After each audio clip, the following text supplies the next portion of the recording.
예, 한일 관계가 지금 심상치 않습니다.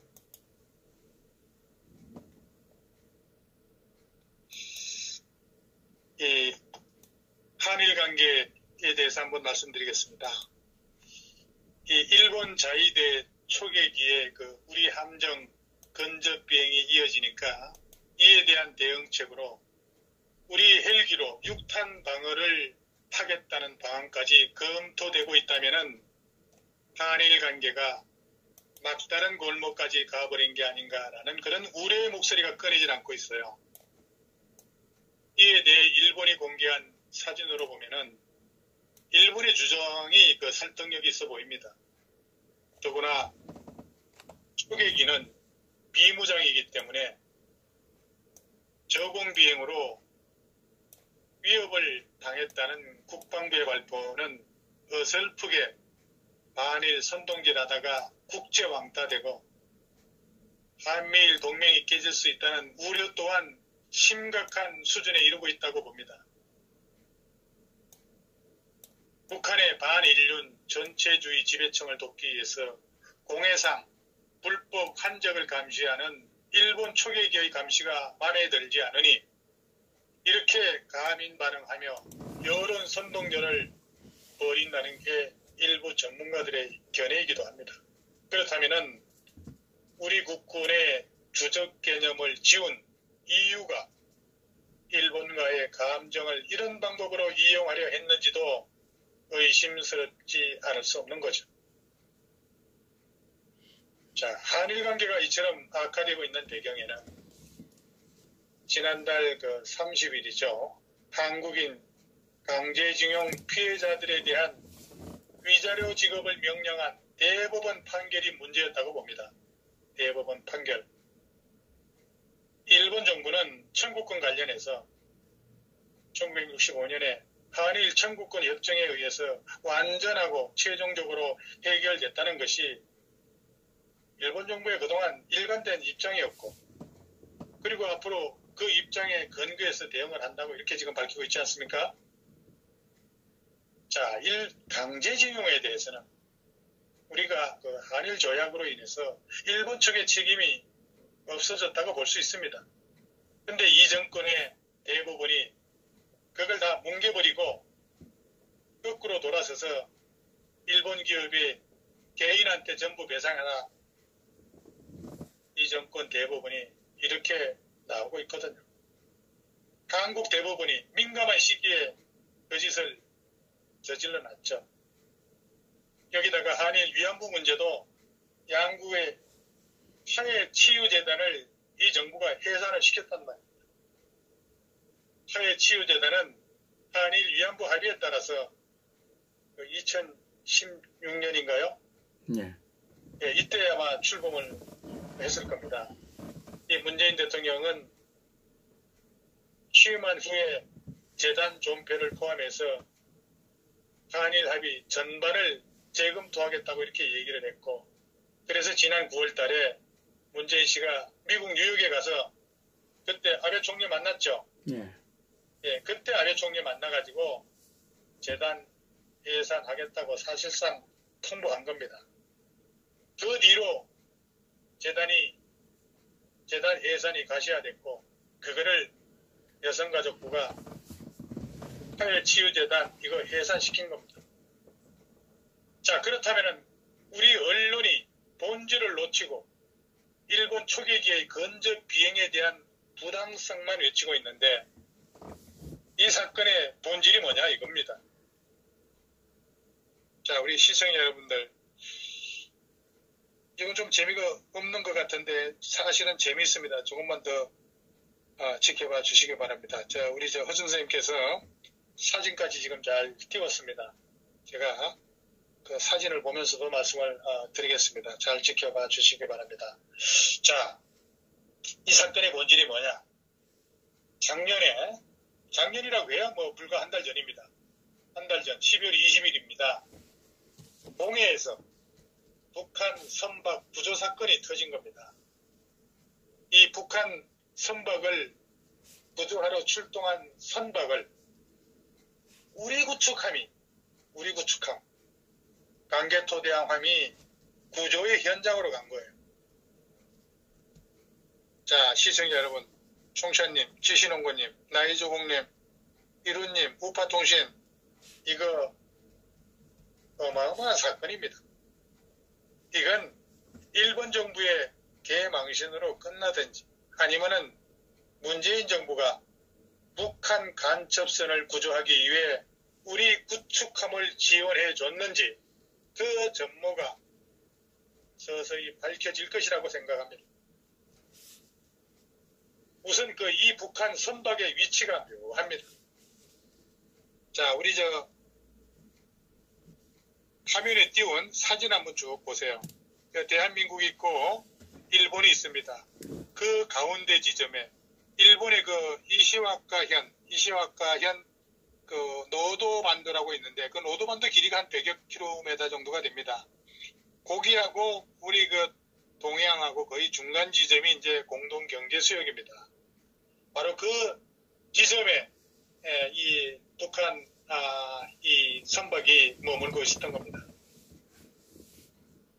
일본 국가 본토로부터 위치를 따지면은 이게 일본 이시가와현 노도반도 위에 무슨 섬 하나 있죠. 오키섬이라고. 예, 아마 지금 백부님 오셨으면은 그게 잘 친구 백부에서 오셨네요. 예, 일본에서 요즘 자주 나온다고 하네요. 제가 설명이 부족한 부분에 대해서는 그 일본 뉴스에 참고될 만한 것을 댓글로 좀 달아주시면 도움이 될 것 같습니다. 자, 그 노도반도 위에 있는 오키섬에서부터 따지면은 일본이 오히려 가깝다고 할 수가 있습니다. 그러니까 일본 경제 수역과 한국 경제 수역이 겹치는 한일 공동 경제 수역의 공간이라고 할 수 있는 곳입니다. 그래서 그 지역은 어느 나라든지 배 운항과 그리고 항공기의 운항은 자유롭게 할 수 있는 공간이라 할 수 있죠. 그런 지역에서 한 달 전에 지난해 12월 20일 날 북한 선박이 말하자면 더 이상 운항을 못하는 사고가 발생한 겁니다. 그래서 구조가 필요한 상태에 빠졌고요. 여기에 대해서 한국 해경과 구조함하고 그곳으로 쫓아간 겁니다. 그러니까 일본도 본토에서 초계기가 날라왔고 그 다음에 특이하게도 한국 강개토대왕함이 뛰어들어가서 이걸 구조해서 바로 북한 쪽으로 넘겨버렸다는 겁니다. 자, 사건 자체는 바로 이거예요. 사건 자체는. 그래서 이거를 둘러싸고 일본 측에서는 뭐라고 얘기를 하냐면은 대한민국 구축함에서 일본 초계기에 대고 사격 간제용, 그러니까 미사일 같은 거를 쏘는 그 레이더를 쐈다는 거예요. 레이더를.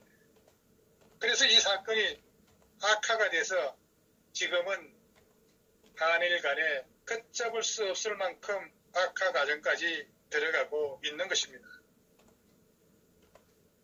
이때 한국 측은 북한 선박 수색 과정에서 레이더를 사용했다고 하고 있고, 그러나 일본 측 반박은 미사일 공격 전 실시하는 레이더를 쐈다는 것은 기본적으로 광범위한 수색에는 맞지 않는 그런 행위라는 거죠. 그러나 이런 과정을 거쳐 구조했던 소위 북한 어민들을 북한에 인계했다는 건데, 그렇다면은 이들의 귀순 의사 같은 거, 이런 것들을 명확하게 또는 확실하게 조사하고 보냈을까요? 우리는 여기에 또 방점을 생각해 볼 필요가 있다고 봅니다. 그래서 이게 이제 일본이 개망신하냐, 아니면은 대한민국 구축함이 북한 간첩선을 지원했는가, 일본 침투를 목표로 한 북한 간첩선을 구조 지원했는 건지, 이렇게 되면 둘 중에 하나는 이제 못 빠져나가게 생겼다 이겁니다. 진검승부에 들어갔다, 이렇게 보는 겁니다. 결국 이 정권이 아베의 논점에 효과적으로 반박을 하지 못하면 문재인 정부 자체가 일본 침투 간접선을 지원했다. 뭐 이렇게 결론이 나고 일본에서 이렇게 낙인을 찍어버리는 거죠. 일본 정부도 낙인을 찍고 일본이 대한 제재에 들어갈 가능성이 저는 개인적으로 꽤 높다고 보는 겁니다. 자, 이 전개의 양상을 보면은 이게 일본 우파뿐만 아니라 이른바 일본의 좌파 정부도 한 목소리를 내기 시작했다는데 문제가 크다고 보는 겁니다. 지금 일본의 분위기는 절대 다수의 80% 이상이 한국을 제재해야 된다. 이렇게 기울어가고 있는데 이게 이제 매일 심해지니까 앞으로 이제 제일교포들이나 일본을 방문하는 우리 관광객들 이 표만 시위대에 몸조심해야 될지도 모르겠습니다.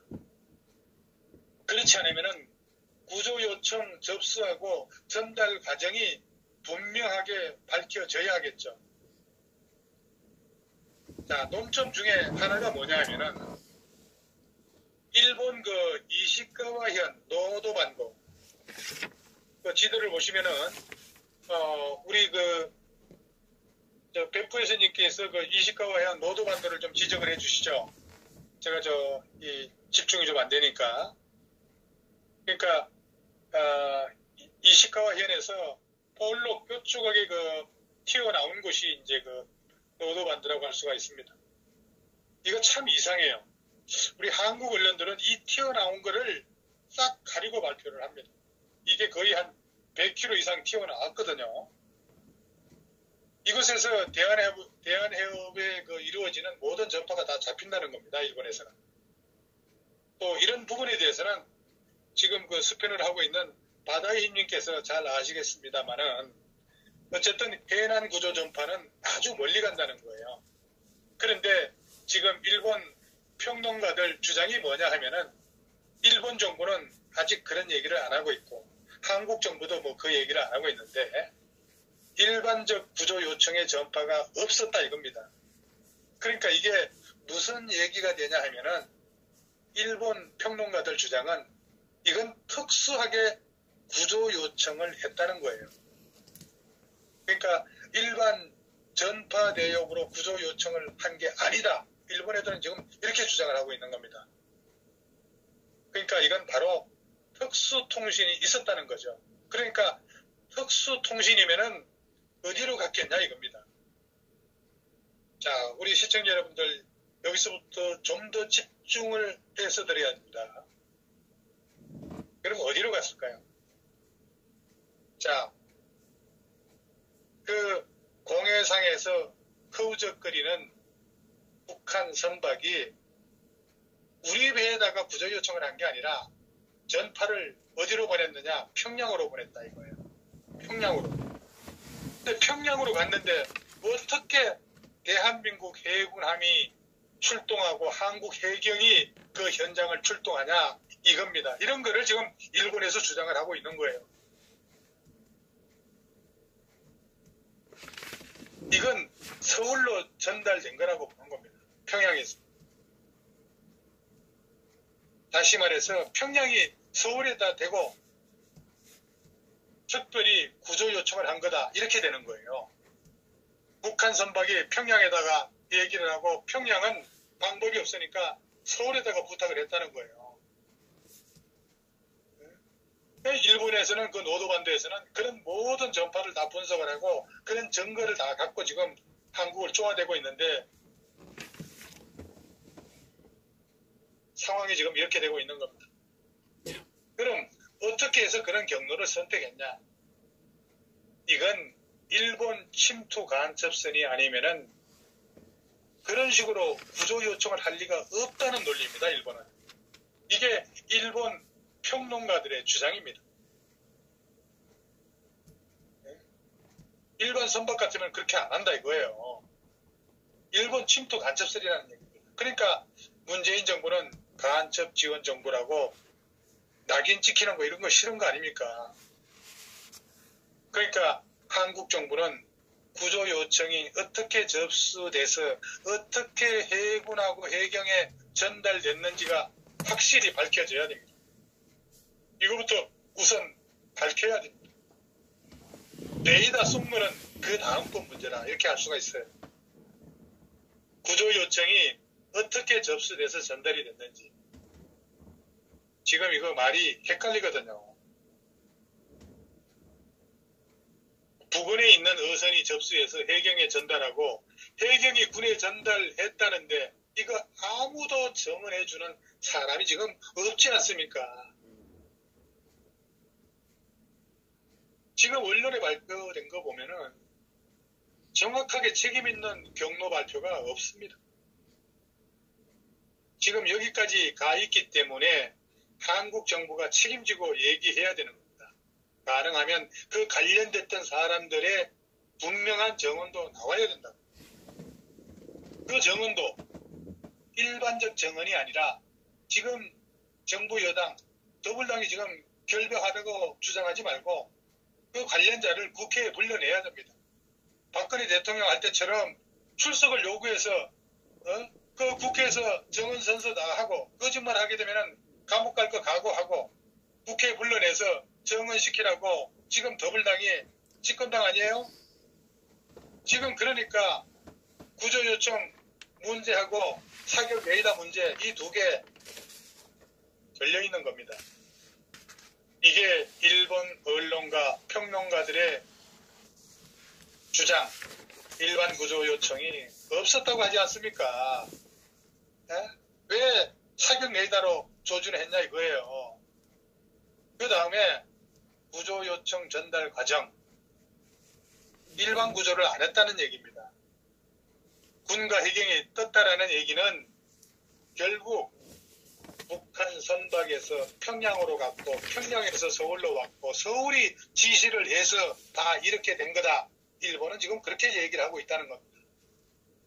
그러니까 일본을 침투한 간첩선이라는 얘기예요. 이건 특수한 배라는 얘기입니다. 그러니까 일본 침투를 겨냥한 특수한 간첩선이었다.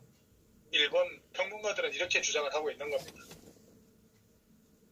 만약에 일본 정부가 앙심을 품고 이거 뒷받침한 듯이 보이고 이걸 뒷받침하는 것으로 생각되는 이러한 정보를 다 한 패키지 만들어 가지고 국제사회에 퍽 던져버리면은 대한민국 정부에 대한 제재 들어오면 이거 어떡할 겁니까?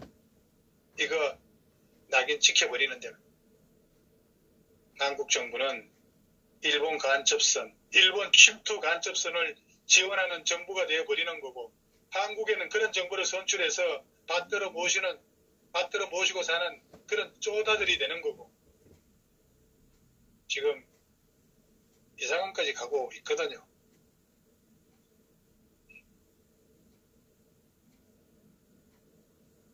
그러니까 소위 이제 한일, 아베, 국제 여론전쟁이 지금 진행이 되고 있는 겁니다.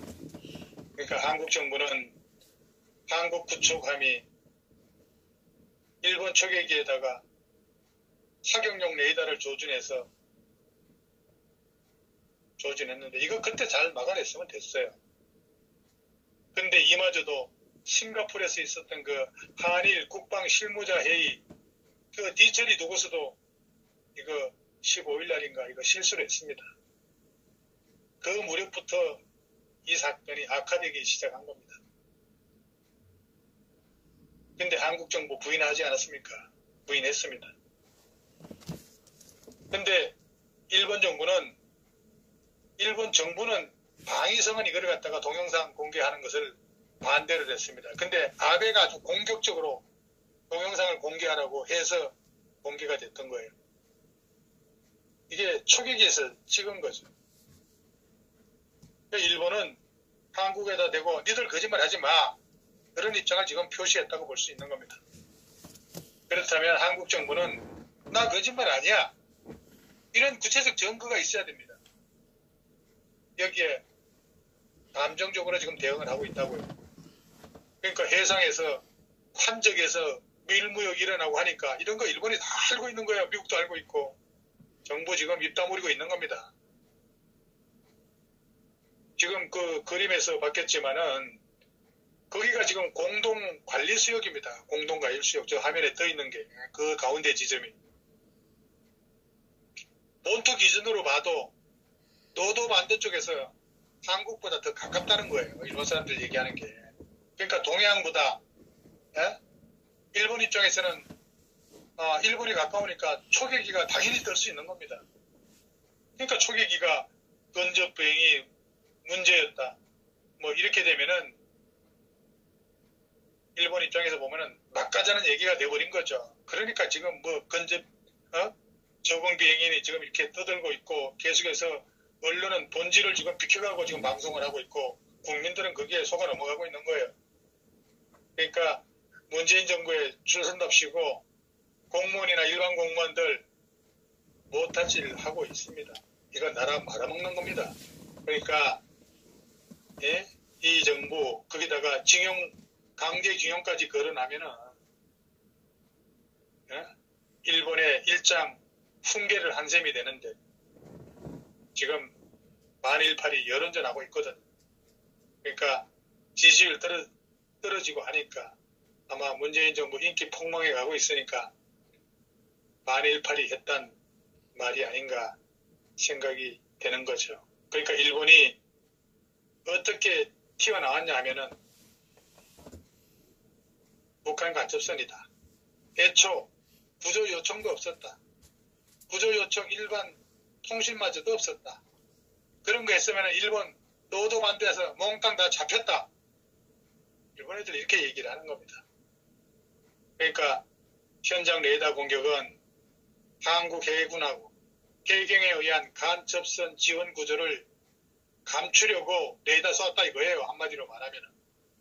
그런데 이게 덕보잡들이 하는 게 아니라 자위대, 일본 자위대 출신의 전문가들이 좀 조목조목 짚고 넘어가고 있단 말이에요. 그 사람들 다 군사 전문가들입니다. 대표적인 사람이 카지도사키라고 있어요. 카지도사키. 그리고 니시쿠라 기니치라고 이게 이제 장난이 아니라 이겁니다. 한일 국제 여론 전쟁이 지금 발발하고 있습니다. 미중 간에 중국 길들이기 발발했듯이 이거 그냥 악화돼 갈 겁니다. 한국 정부 초계기 근접 저공 비행이 문제라고 하지만은 그러면서 일본이 사과해야 된다 지금 이렇게 나오고 있죠. 한국 문재인 강제징용 거론하면서 일본에 지금 일장 훈계를 하면서 만일팔이 지금 여론 좀 유도하고 있는 겁니다. 일본 언론도 보세요. 선박이 간첩선이라는 거예요. 북한 어선이 아니라. 애초 구조 요청한 일반 통신한 바 없고 사격 레이더 조준 이거 현장 작업 감추려던 의도다. 이렇게 지금 자위대 출신의 전문가들이 주장하고 있는 겁니다. 그 전문가가 카지도사키하고 카지도사키가 뭐냐면은 이 분야에 20년 넘게 평론해온 그 원로라고 할 수가 있습니다. 거기다가 니시무라 기니치 이 사람은 일본 자위대 정보 분석관 출신입니다. 자, 그렇다면은 이 문재인 정부 어떻게 해야 되겠습니까? 일본 군사 안보 평론가들의 주장을 반박해야 되죠. 반박해야 되죠. 제일 중요한 건 일단 이런 경우에는 그러니까 사격 레이더 조준은 했다 안 했다 이건 현장 판단이니까 나중에 좀 미루더라도 먼저 구조 요청 접수 지시 과정을 투명하게 밝혀야 된다. 그렇게 생각합니다. 이건 일본뿐만 아니라 우리 국민 역시도 마찬가지로 이 부분을 명확하게 우리 국민들이 알아야 된다. 민간 선박들이 사용하는 밴드, 밴드라고 하는 것은 주파수 대역을 말하는 거예요. 이거는 우리가 일반 구조 요청 주파수에 감시했다는 것을 증명해야 됩니다. 그 상황이 벌어졌다고 일본이 얘기하고 있거든요. 증거가 있다라고. 근데 일본이 지금까지 깐 것은 동영상만 깠는데 아마도 그 다음에 일본이 또 다른 증거를 아마 쭉 까리라고 봅니다. 지금 이게 이런 사태까지 왜 생기냐 하면은 일본 초계기가 일반 비행기가 아닙니다. 원래 민항기를 갖다가 개조해서 다른 나라들은 초계기를 만들고 있는데 일본은 2013년에 이 초계기를 일본이 직접 만들었어요. 의존하지 않고. 이게 가와사키 P1이라는 겁니다. 가와사키 P1. 네? 일본의 방위를 위해서 비행기를 자체적으로 만든 일제 비행기입니다. 일제 비행기. 그러니까 처음부터 애당초 만들 때 전문 초계용으로 만들었다는 거예요. 그러니까 성능이 아주 우리가 생각하는 그 이상으로 뛰어날 수밖에 없는 초계기라고 볼 수가 있습니다. 그러니까 2013년부터 현장에 투입된 이 비행기가 세계 최신형 초계기란 말이다. 이겁니다. 그러니까 북한 쪽에 전파 다 잡을 수 있고 그런 증거 다 잡으니까 지금 한국 정부 어떻게 나오나 지금 지켜보고 있는 거예요. 지금 아주 한일 관계가 살벌한 거죠. 그러니까 초계기 데이터, 이 데이터를 가지고 한국 정부한테 지금 얘기를 하고 있는 겁니다. 그러니까 일본 측 주장이 북한 선박 구조 요청을 접수한 바가 자기들이 그 전파를 잡았을 때는 그런 접수한 바가 없다는 거예요. 노도반도 그리고 오키섬 어느 곳에서도 그런 구조 요청을 접수한 바가 없다 이겁니다. 아니 평론가들 입장이 구조 요청을 접수도 안 했는데 대한민국 국군과 해경이 뜰 수 있단 말이에요? 이거예요. 이렇게 묻는 거예요. 그래서 우리 대한민국 정부, 문재인 정부는 이거 풀어야 됩니다.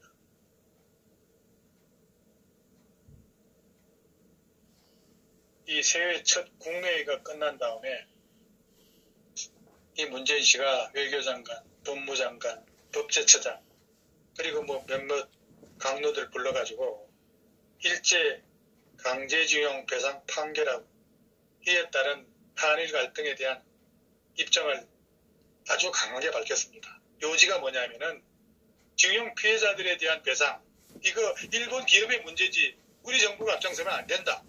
그리고 일본이 부당한 내정 간섭을 하고 있다. 뭐 이런 얘기했어요. 이것은 일본에 대해 지금보다도 훨씬 더 세게 나가라. 이런 지침을 보낸 겁니다. 그때 아마 일부 참석자가 우리 정부 아마 그 문통한테 징용 피해자 문제 해결됐다고 판단한 점을 고려할 필요가 있다. 이런 의견을 제시를 했음에도 불구하고 문재인 씨 요지부정이었다는 그런 후일담이 들리고 있습니다. 자, 우리 시청자 여러분, 뭐 제가 두서없습니다만은 일본 문제 전문가가 아닌데 오랫동안 자료를 좀 분석해서 오늘 논평을 했습니다. 자, 오늘 논평 여기까지 하겠습니다. 예, 수고하셨습니다. 예. 장시간 동안 수고 너무나 많이 하셨습니다.